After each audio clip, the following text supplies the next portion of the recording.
How long do you believe it will be before we see the last printed newspaper?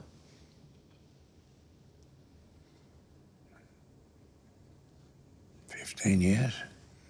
With a lot of luck. You get in a train to public transport, you see them with the paper. See no one now. They're reading all the facts on their phones. So if you want to read you, and you've got a great label, you can charge for that access.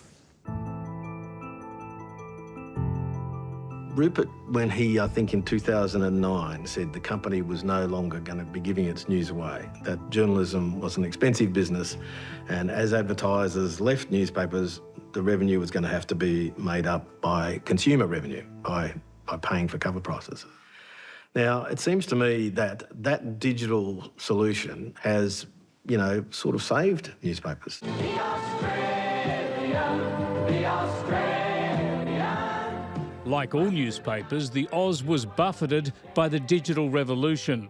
They're very difficult in Australia and in Britain. That affects circulations. And we're moving more and more to a subscription model. In 2011, the paper made a bold decision. Its online content would no longer be free. It would only be available to subscribers. The Australian, for the informed Australian. The Oz was lambasted at the time. Amazingly, Crikey criticised us, even though they were a paid website themselves. They criticised us for doing it. I think the view at the ABC was that it would fail, and yet it worked really well. The Australian's digital evolution has grown dramatically. There's live news coverage, there's video. Don't. You've just assaulted me. There's audio. We are a racist country, let's face it. And of course, the podcasts. Well, it just feels like a decision that's against the interests of the victim and the families and in favour of the alleged perpetrator. How important is that to the Australian, breaking stories first, reporting on stories that other news organisations have not yet touched? I think it's the most fundamental thing. And, you know, apart from the deep analysis that the Australians commentators, including yourself, have always done, we always wanted to beat the opposition. Lynette Dawson was reported missing by her husband, former Newtown Jets rugby league star Chris Dawson. There have been 2 inquests into... For award-winning journalist Hedley Thomas, the Teacher's Pet project began in 2017. He wanted to unravel the mystery of missing Sydney mum Lynette Dawson. Thomas went to his bosses with a bold proposal to report the investigation through a podcast. They said yes. And they did that knowing that I had no idea how to produce a podcast. I'd only listened to a few, and I, had to learn from scratch. I wasn't really given any proper grounding in it, but I think that's part of the ethos of the Australian.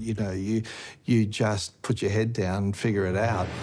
I lost a dear friend, and I've carried it for years, and I miss her every day. And then we ended up with a global hit. I just want justice, and I'd love her little girls to know she didn't leave them. #1 in the US, Canada, UK, New Zealand, and it was the most unexpected result that we could have had. And I think that the realisation dawned that there was an enormous interest from the listenership, from people who would perhaps never read The Australian in print, but wanted to listen to our journalism in a podcast. Christopher Michael Dawson, you did murder Lynette Dawson. I find you guilty. What Hedley Thomas did and his team did with The Teacher's Pet was world class. We went out on a limb in a way that I hadn't done before, and I don't think would have been possible if I were working anywhere else. God, it's a beauty. 60 years on from that first edition, Do you know there aren't many around still?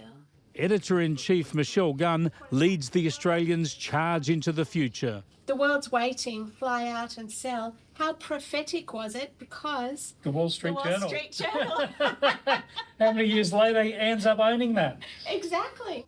When I bought the Dow Jones Company, which includes the Wall Street Journal, everyone said I paid too much. Well, now it's gold. But that's 15 years later. There's never been a better time to be a journalist. And I say that not because our business model isn't challenged, but because it's such a rich and exciting and rewarding job. And I say that because it's so fast.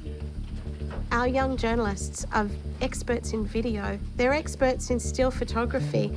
They still have to be good at the written word, of course, but it's multimedia, digital platforms, 24/7. The skill set required of them is quite extraordinary.